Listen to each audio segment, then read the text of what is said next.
sports are really important vehicles for relationships. We have purpose. We have a why. We bring people together. We connect.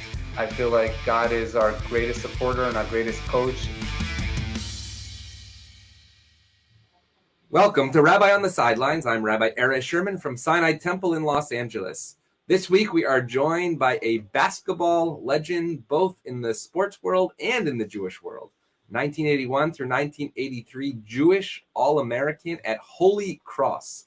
Now the present coach of the Women's USA Maccabiah team, which will be competing in Israel this summer. A member of the New England Basketball Hall of Fame. Production with Gen W, which we'll hear more about. We are thrilled to be joined with Coach Sherry Levin.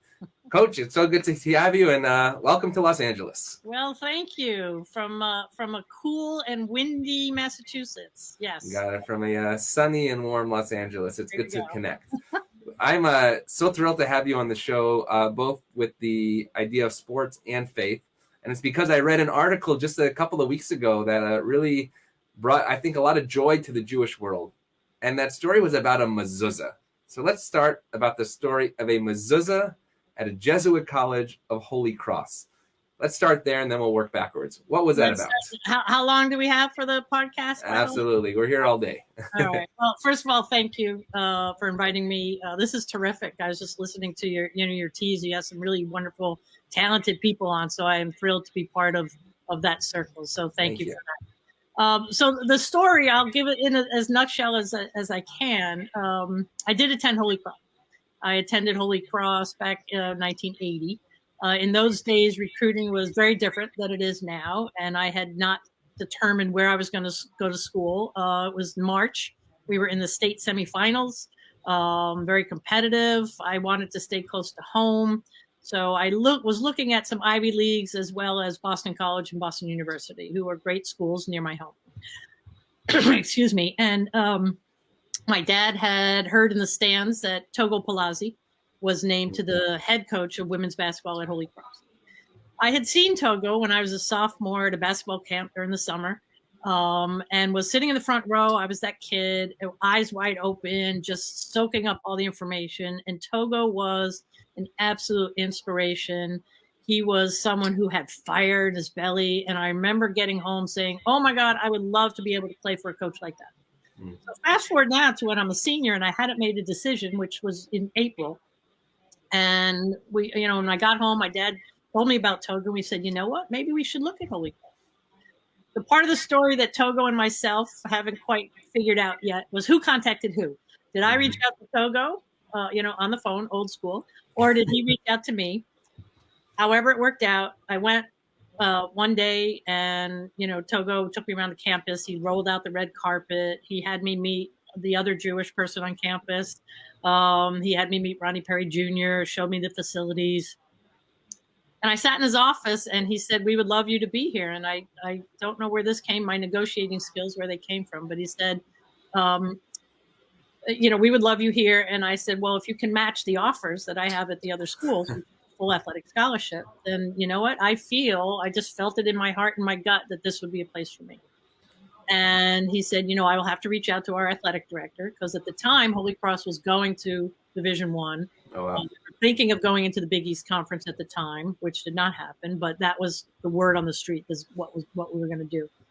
And so my mom and I left. He brought us into the gym, which is, beautiful facility. And we waited, and Togo came in, and he, big smile on his face, and he said, you got it. And he shook my hand and he said, you'll be the first woman to receive a full athletic scholarship at Holy Cross.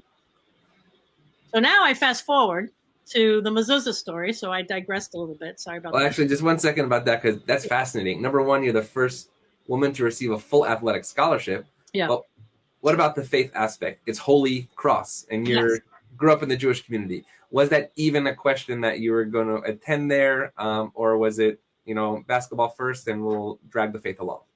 Well, interesting. So I had, and again, back in those days, no cell phones, you use the pay phones. My dad didn't even know that I had verbally said yes to Holy Cross until we drove about, 20 miles on the highway to the rest stop to the first payphone that we could find.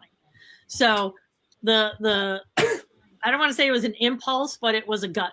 It was really a gut feeling. The next question, and that's a good question to ask, is I did go to my rabbi, Rabbi Rothman, who is, near and dear. He was the epitome of a rabbi. As a kid, you thought he looked like Moses because he had the big, the white beard, and he was just one of the most authentic and wonderful people there was. And so I went to him, and he met with me. And I told him, I said, I got this full scholarship at Holy Cross. And, I walked around campus, and it wasn't pervasive. Like, it wasn't in like, there are crosses on buildings and such, why not? It's a Jesuit institution. But it didn't feel the weight of that when I was there. And I said to him, what do you think? I was bat mitzvah, I was confirmed, Judaism was very important in my life. And he said, which resonated with me, and I still remember to this day, he said, Sherry, if you are in a room with 1 million people and you are Jewish in your heart, you will always be Jewish in your heart. And so I took that as, what, I can be who I want to be. And thankfully, and it's not always the case for everybody, but thankfully, Holy Cross experience for me was met with curiosity. I do remember at Hanukkah, I would have my menorah with candles lit in the room, which I'm not sure to this day if that was like how I got away with that, but with my menorah on the windowsill, and kids would come in and say, what's that? I did go to services when it was needed, and I welcomed, the other view, and I welcomed being a part of the community. And I had the Jewish community of Worcester at like every one of my games. I can't tell you how many breakfasts, brunches, brotherhood, sisterhood events that I had spoken at. But I felt the love and the support from not only people in the Holy Cross community. The fathers would come to all the games, and I very close relationship with all the administrators, the president of the school. So it was me being me, and I just happened to be Jewish. Did you realize in that moment that you were making the impact, right? The sisterhoods, the men's clubs, the synagogues. Did you realize in that moment, as an 18 to 21-year-old, that what you were doing on the court was actually reflected in faith circles within the Jewish community? No, I did not. At the time that I can recall, I was being me. I was doing what I felt was in my heart, in my gut. Again, I spoke at, the JCC and gave clinics, and, the Maccabiah played a huge part in that, because that was one of the reasons why, they wanted me to speak. And the first question most people asked was, what's a nice Jewish girl doing at Holy Cross? And, so then the story would be told. And I think the fact that Holy Cross was so gracious and welcoming me as just a student athlete, it was who I was. And, I think that credit to the community was something that, I always enjoyed. I'm still connected. I'm still very close with Togo, my coach, which is that unique bond between coach and player. I still, am at the school, Father Markey, who did the dedication. I'm going to get to the mezuzah part. No, we're going to get at the end. For me, and I'm still close with Father Markey, and some have passed, but they all had a huge impact on me. So the fact that I was able to have an impact on the school and the people around me is also just a wonderful thing to feel. So I often ask this question, which usually comes at the end, but I ask, is there faith in the world of sports? And so in the Holy Cross career, right? So let's take the Jewish community out of that. As I've been interviewing athletes and coaches and managers and owners and even fans, the answer has been an obvious yes. I just spoke with an NBA player who said 45 minutes before each game, there's a prayer service, if you wish, for both teams before they go out in separate benches. So and actually speaking with Coach Matt Doherty, formerly of Notre Dame in North Carolina, and Coach Phil Martelli of St. Joe's, with priests on the bench, right? What was the faith aspect within the sports world of Holy Cross? Interesting. Togo to us was our master motivator. And he might have done it out of respect for me. And I don't know this, actually. I probably could ask him, but we did not have a prayer that was part of our, put your hands in. We did talk about the value of everything that who we are and what we represented. So when I say that, the message was, the three major parts of your life, God, family, yourself. God could have been anybody's version of God. So in that sense, I always, in my mind, did my prayers. I still, say my prayers, and I, I have my chains that, I have, and that's a part of my fiber. Each one had their own. And I think that again speaks to the fact that we could have been whatever you wanted to believe, and you could do that. And I think that I take too with my coaching. I'm a Jewish white female, and I coach in the world of basketball. And I have players who are very religious from who have backgrounds from Nigeria, and I have players who are from France, and I get players who are from Ireland, and players from the Virgin Islands, and everybody has their own individual way of expressing their faith. And I think that's the most important thing, is to allow the freedom to observe and to be who you are, especially when it comes to religion. So you have this amazing career at Holy Cross. We're not going to go into all the details because we'll be here forever with all the records broken. Yeah. And then obviously you take basketball as a career, right? And coaching in these New England prep school at the Worcester Academy. And you get into the Jewish world. We'll talk about Maccabi in a little while. But we'll go back to the mezuzah. Just recently, you're now being honored in the Holy Cross, I believe, Basketball Hall of Fame. And they say, you know what, we're going to name the Players Lounge after you, number one. And please bring your rabbi and put a mezuzah. Was it shocking? Was it what went through your mind when you got that letter?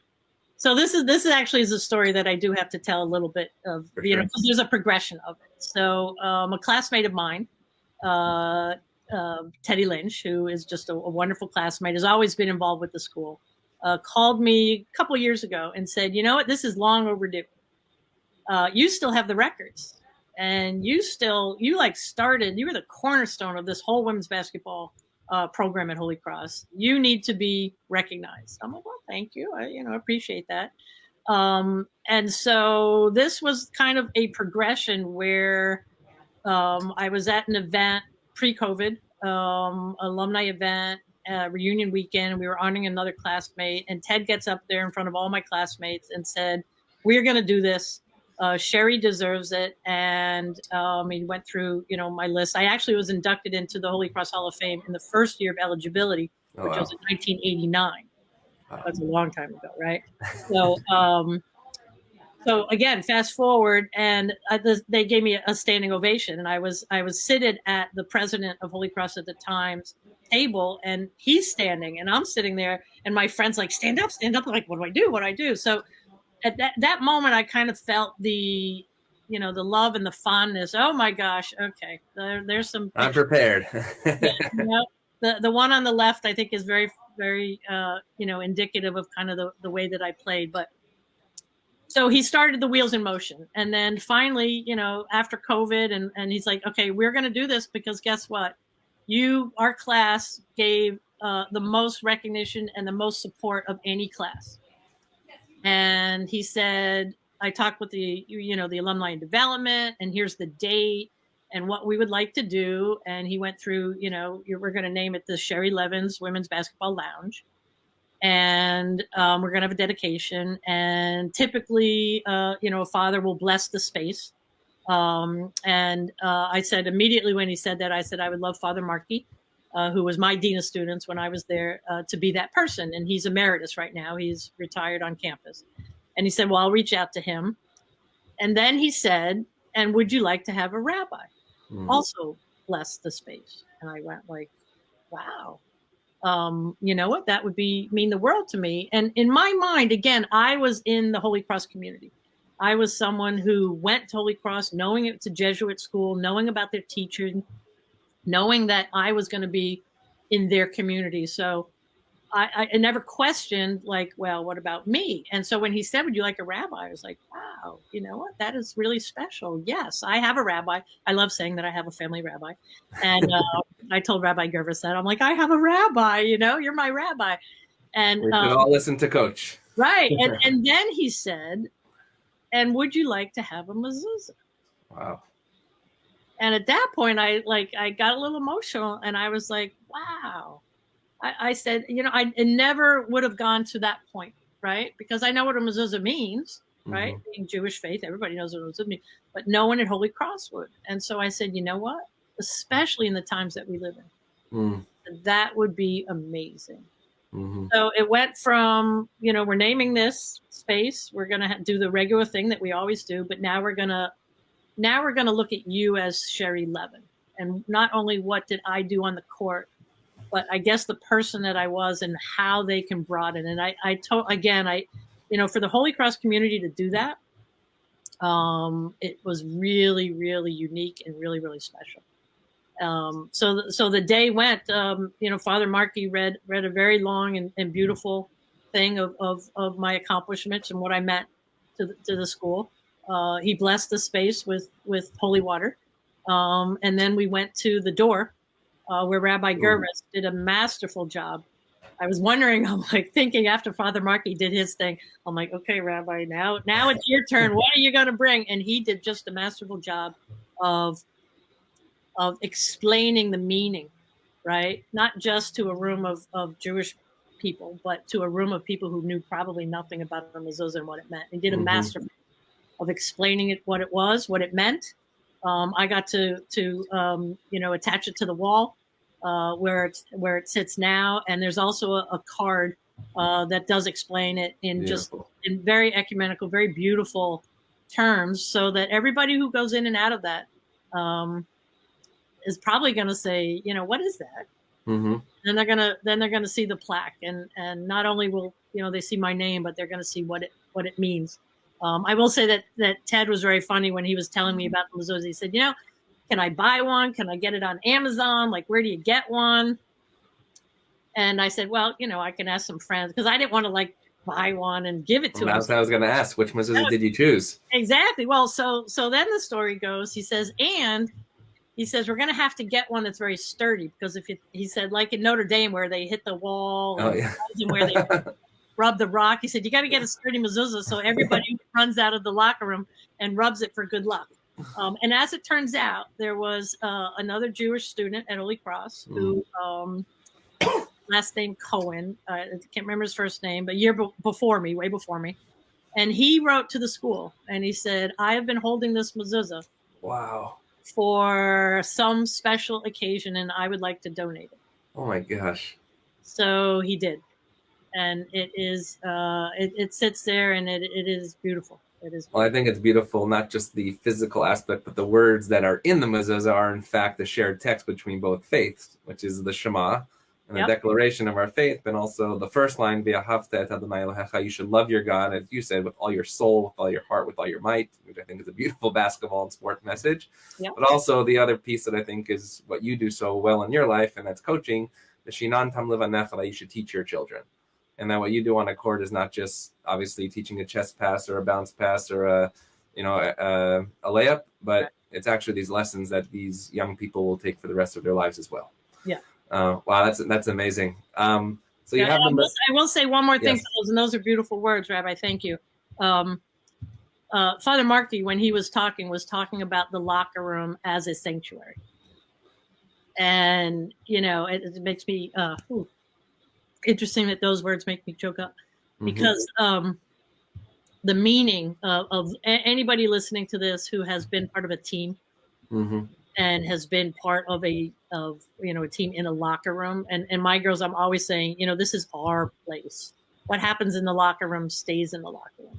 This is a place where we share so many emotions, good, bad, so much courage, our journey, our story. And when Father Markey said, the locker room is like a sanctuary, and I truly believe that. So yes, the words that you spoke as well. It's actually fascinating. Somebody else said that just about 8 months ago, and probably somebody Coach Seth Greenberg on ESPN, and he said the same exact thing. And he actually said, right, doesn't matter if you're Protestant, Buddhist, Jewish, right? The locker room is our sanctuary. And we had a beautiful talk about the correlation between those two, and why our sanctuaries have that aspect of actual sports, the participation of of bringing people together, and then why a locker room also has the sacredness as well. Yeah, yeah. So based on that sacredness and being a locker room being a sanctuary, we actually read in the Torah about the Mishkan, the portable sanctuary. And basketball is portable. All you need is that ball and that hoop, and it takes people around the world. And one of those places that's taken you to is, of course, the land of Israel. Yeah. So let's hear a little about the entry into Maccabi, how you fell in love with the land through the game. Another fascinating story. My daughter always says I'm like a pregame speech waiting to happen. So, I tend to believe that now. But so my story of me finding out about the Maccabiah is actually interesting. I was playing in Junior Olympics, which is now the AAU, but in my day, there was one AAU team in all of New England. Now there's probably like 2,000. One on every block. Right. And we traveled from all over. And we were playing in the one national tournament, which now there's probably, again, thousands. It was in Kansas City, of all places, Kansas City, Missouri. And my parents are in the stands, and a woman, Estelle Goldstein, comes up to my parents and says, "By any chance, are you Jewish?" They knew that those were my parents. And they said, "Yes, we are." And she said, "Well, I don't know if you know, there's this thing called the Maccabiah Games, and it's a competition held every 4 years, and they're now going to have women's basketball. Would Sherry be interested in participating?" So, of course, my parents were like, "Yeah, let's get some information." So we connected with the office in Philadelphia. We had a tryout. I went with my assistant coach, I remember, so that she could kind of see what was going on. My head coach was Teresa Grentz, who was a Hall of Famer coach from Rutgers University. And our assistant was Rosemarie Battaglia, who coached Ann Donovan at New Jersey Catholic, Bergen Catholic. Two heralded coaches, not Jewish.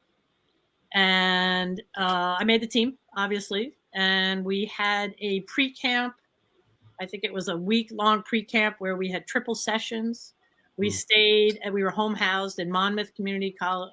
In Monmouth, we played at Monmouth Community College.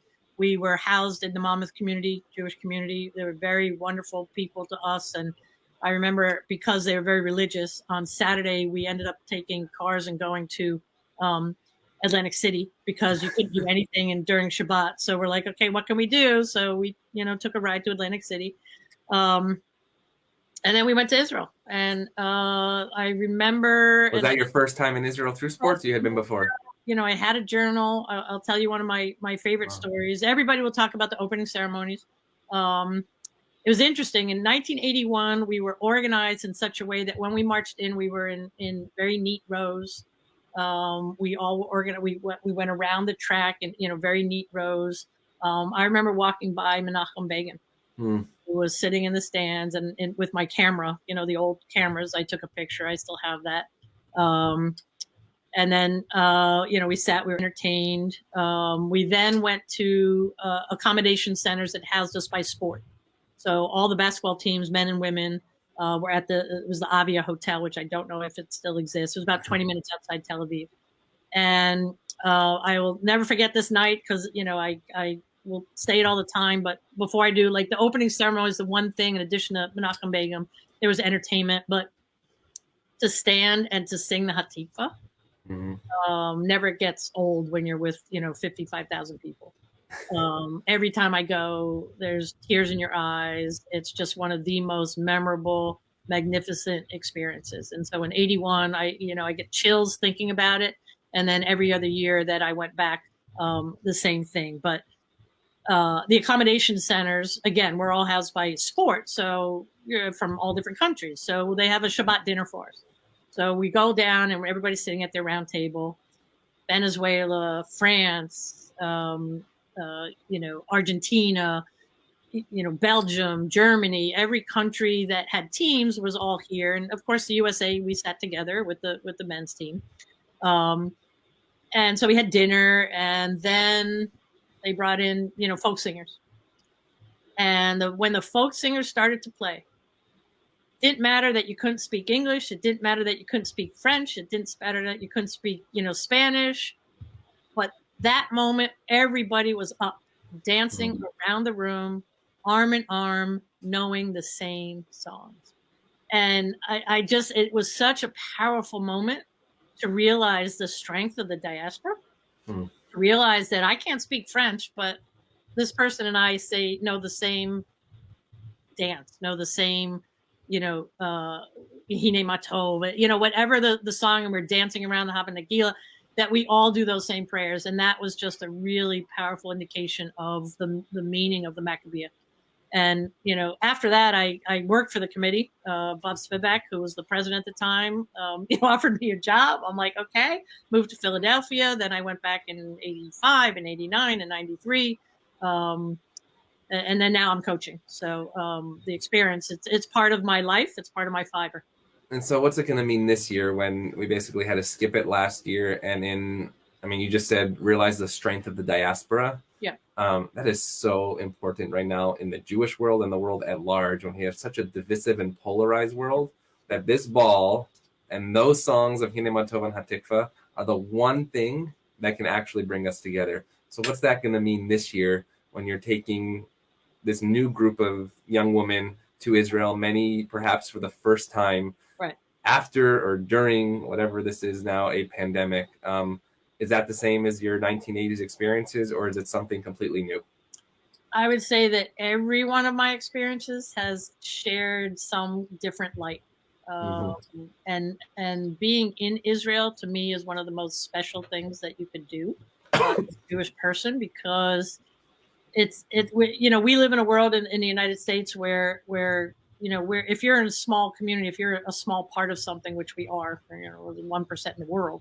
But even here in Newton, there's, many temples and synagogues, and everybody does their own thing.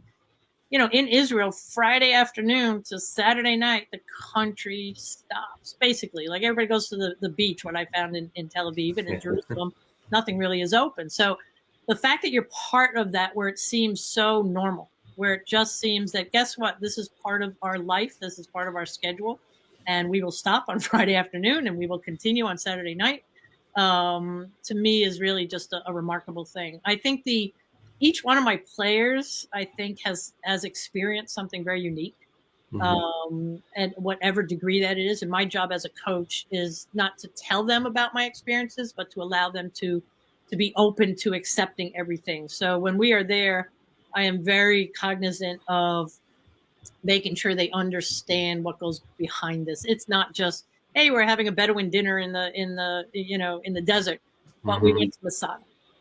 And what does that mean? And, we're in Jerusalem, and we're not just going to the shops and getting, presents for everybody. What does that mean? And without us carrying the positive message of why it's so important that we support and have Israel, then who will do it? And so with that message, everybody's going to come away with it with something different. I will say I have had two former athletes who have married other Maccabiah athletes, and they were introduced in the games that we were there. So wow, there's a little bit of carrying on the Maccabiah tradition.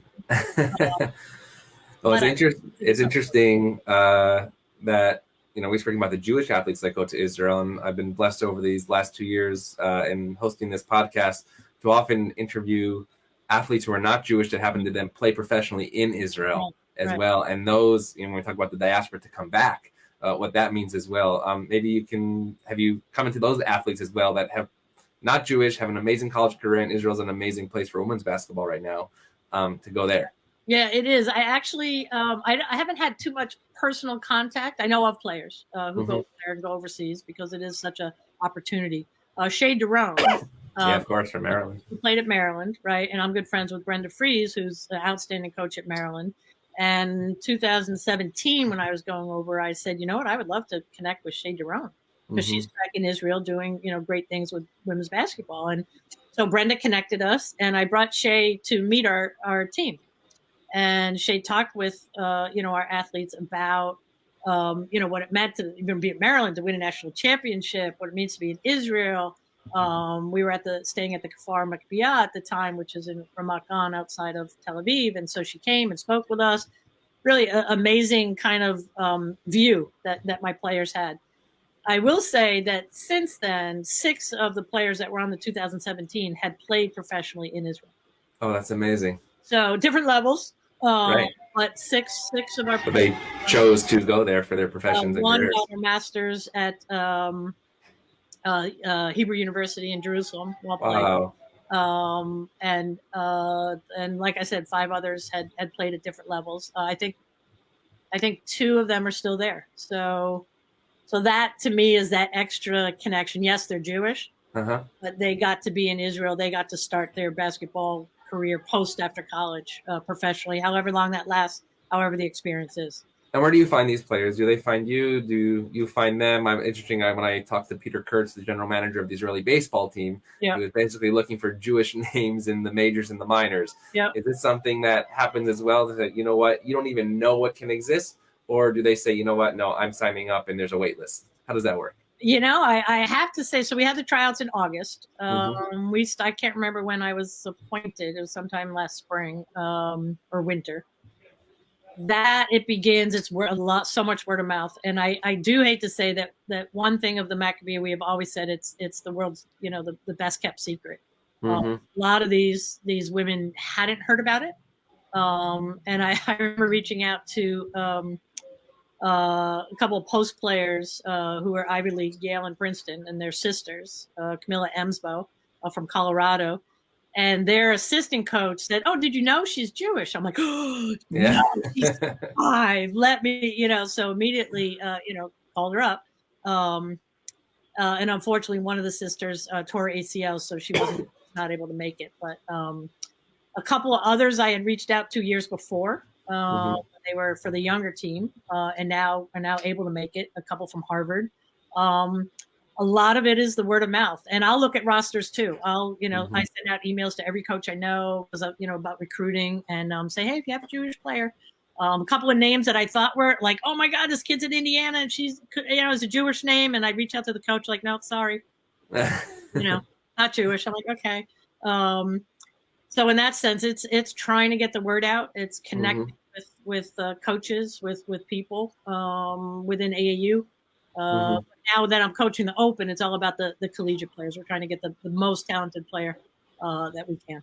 And what would be your message to people in my own community in Los Angeles, in any community of, let's say, young female athletes who are 5th, 6th grade, right? Saying like, you can do this. What's the path towards getting there that we can get them to Coach Levin? Yeah, well, thank you. So the logistical part, I would say go on to, MaccabiyUSA.com, because it's not only the World Games, but we have the South American, which I coached in Brazil, which was amazing. The European Games, which I coached in 2019, again, pre-COVID, which was one of the best, most wonderful teams that I've ever coached. And we had 4 Shomer Shabbos girls, which, I admired the other, players who, how often do you play with Shomer Shabbos girls? And yet together, if we couldn't go to a restaurant, they're like, well, we're not going here. We'll find one that's kosher. And we'd walk 2 miles in Budapest to get to the Jewish section to go to dinner. The Tamir Goodman model. Tamir is a good friend of this show as well. So absolutely. And I think he set the bar high for allowing faith and sports to be together at the highest level. Yeah. So, so that we did. And so for young kids, I'd say there's many, many opportunities as long as you know about it. And the hardest part is knowing about it. So Maccabi USA has calendar. When's the next European Games? When's the next, South American game, Pan American Games, junior programs. There's many junior programs as well. And as far as basketball, I'd say continue to work hard, go to camps. Play AAU and work on your individual skills and make sure that you're playing for a coach who respects you, who is a teacher, and who wants to, help you become the best version of yourself. So what I think I heard you said was go to Sinai Temple basketball camp this summer. Is that correct? Yes, I did say that. Absolutely. Actually, we started a camp in 2014 specifically for that. We knew that our children were at all different local camps. We call it high-level basketball, high-level values. Right. When we have a camp, we also have a social action project. We're working with a special needs community. We're helping a homeless food drives, and what they do on the court can really have that impact off the court. Yeah, we can talk. You can, maybe if I can, I don't know when it is. If it's in July, I'll be in Israel. Actually, we're doing 5 weeks this summer, so okay. Then maybe it's time. I'd love to come out and that would be amazing. Yeah. I want to bring the faith aspect a little off the court in terms of challenges. You obviously, a challenge on the court is you have 4 fouls and you're going to foul out, you're going to draw a charge, rebounding, etc. Yep. But these lessons really go off the court, and I know you yourself have gone through some difficult challenges. I know being a cancer survivor. Have those lessons on the court in terms of faith translated all through that journey that you've able to either gain strength or form a community that allows you to keep going day by day? Great question. And an interesting one. Because I'd say that it all connects. There's a connection to I think everything that you do, everything that one is based in one's essence. When I was diagnosed with breast cancer in 2014, and I had to determine the course of action. So I sat with my oncologist, and I brought a friend with me, Marianne Carmel, who's a dear friend, and she was the note taker. Because, when you're going through it, everything kind of is like this. And so you need somebody to be with you to kind of take notes. And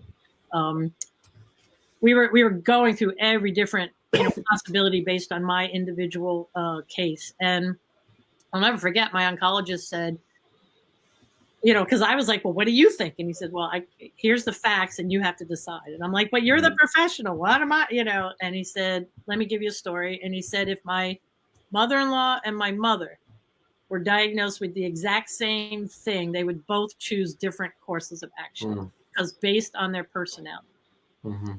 And that, at that moment, it said, okay, you know what? I am going for the most, if you will, chemo and radiation, which would give me the best chance for long-term survival. So the immediate discomfort, the immediate horrificness of it, and I will say it was horrific. To get through, 7 months of that with the long term was in my personality. So my personality was, I will do everything I possibly can, despite having the hardships. And I think that part of what basketball meant is not always dealing with hardships, but it's dealing with resilience. It's dealing with failure. It's dealing with, you need your teammates. It's dealing with all those kind of things. Never give up mentality, which, I have never give up mentality. And that partly came from athletics. And I a little bit of an anecdote. I wasn't someone who shared readily when I was going through it. In hindsight, that probably, and I worked through every day. In hindsight, what I would tell somebody now is don't. I would tell somebody you got to kind of take a step back. But in pushing through it, there was after the second chemo, and I was just like, I can't do another one. I just I can't do it. And my daughter, who was my rock through this whole thing, Marcia Zimmerman, my daughter, and she said to me, Mom, you can do this. You don't give up. I know you can do this. And I was hearing myself, and I was hearing pregame, and I was hearing all the stuff that she was now telling me in a moment that I needed to hear that more than anything. Wow. So that was you're bringing that, and of course prayer. I pray. I say my prayers, my personal prayers. We kind of love the Shahakianu, and we say that when needed. And there's somebody in our community that always says, and I'm going to shout out to Roz Goldstein. Okay. She's amazing, and she always says, I never miss a moment to say Shechianu. In fact, she creates moments to say it, and I think it's a beautiful blessing and a beautiful moment. It is a beautiful It's a little long to say in a 30-second timeout, but a full timeout, it's much easier.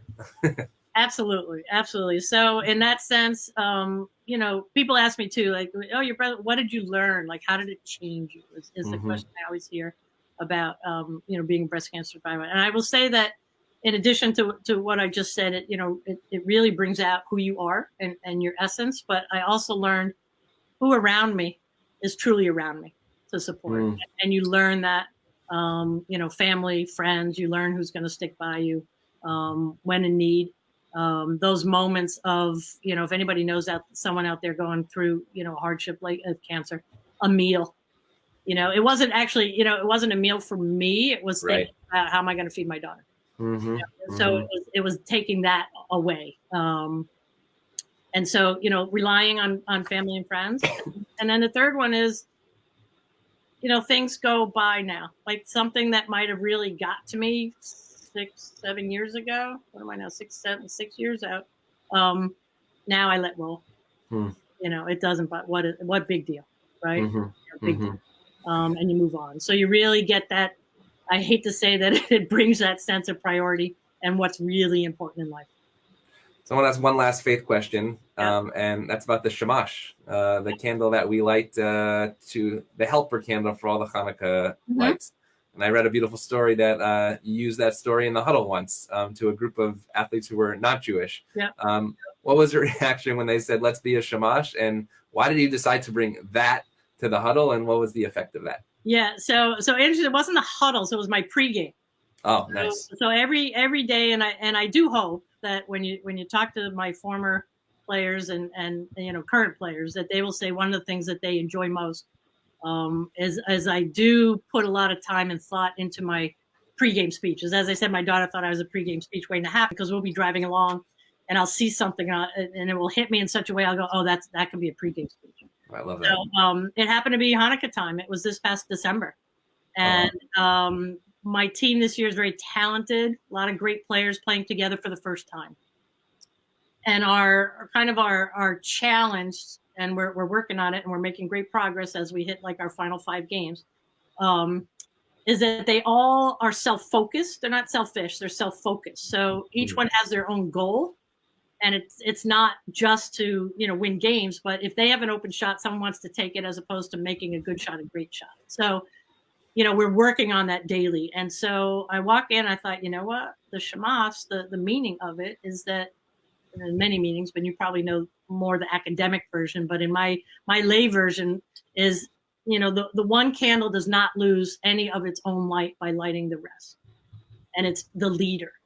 And so it was a perfect fitting example. And I said, and that, they all know I'm Jewish. And I actually do not have another Jewish player on the team. A couple years ago I did, but this year I didn't, and I explained what it means and the meaning of it, and then I turned it into basketball terms, which is that you can all have your moment, but if you're willing to share the moment and willing to give up your shot for a better one, we will have more success as a team. That is amazing. So that's how it resonated. That's how it came to be. Oh yeah, I can make a pregame speech out of many, many things. Has everybody changed the name on their jersey to Shamash, right? Yeah, there you go. Well, we have no names on the back of our jersey, only the front, right? That's amazing. No, I love what you the pregame speech. I think is so important because a lot of what we do is not about the moment. It's how you. I mean, I always hear from coaches and athletes. It's not about how you play. It's how you practice. Right. And you're going to play the way you practice. And I think the same thing is actually true in faith. I had Arnie Kander, who was the trainer of the Detroit Pistons during their heyday. He explained exactly that what he does training the Detroit Pistons, Isaiah Thomas, Bill Embiid, et cetera, was the same thing that he does in his prayer life. And often people are looking for a Yom Kippur home run, but I think actually they have to focus on the shamash. I love that light that candle will not lose anything by actually helping the other. Yeah. And it's a beautiful, beautiful lesson. So on that note, to conclude, I want to hear a little bit about Gen W, about what you do off the court, because I also think that is about faith and belief and raising young women up in today's society. So off the court, you're a professional at Gen W and production. So what does that look like and how does faith fit in there? Yeah, so a little bit of a nutshell, what is Generation W? It's an organization that we educate, inspire, and connect women and teens. We do it through a number of different events, which, you'd say, how did you do that in COVID? We did virtual. We have a large gathering for women coming up April 1st, if you're interested, with some amazing speakers. The theme is connection. Which, there's a theme always. We are now in our 11th year. Donna Orender, who is the former president of the WNBA, is the founder of Generation W. And not only do we have like that event, but we have a weekly series called Refresh, where we have interviews. And then we have for teens, which you mentioned, is we connect teens with mentors. And we have amazing speakers. That really wants to show teens of all walks, but certainly underserved, that anything is possible.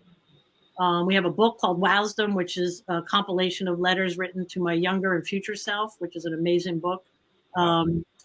And again, the impact that you can have in making a difference in the world is so important. And not only in Generation W, but one of the reasons why I coach is I really do want to make a difference. And I think that my experiences, and I joke with the team, I'm like, I'm seasoned, I'm not old. But being a seasoned person in the world of coaching means like I have a lot of stories. I have a lot of experience that can somehow reach one of my players to help them be the best version that they can be. And that's why I coach. I got a passion for that and making a difference and sharing in the blessings that I have had and the blessings that I've had to meet amazing people throughout my career. Coach Sherry Levin from Holy Cross, from the USA Maccabiah women's basketball team from Generation W. You have just taken us on an unbelievable journey of faith through sports, of sports through faith, of just uplifting us. And we are so grateful for your time. We're looking forward to following you in the Maccabiah games this summer in the land of Israel. And we hope that you'll visit us here in Los Angeles for Sinai Temple's basketball camp and really working together in the world of sports and faith. Thank you so much for joining us. And this is Rabbi Sherman and Rabbi on the Sidelines. Have a great week.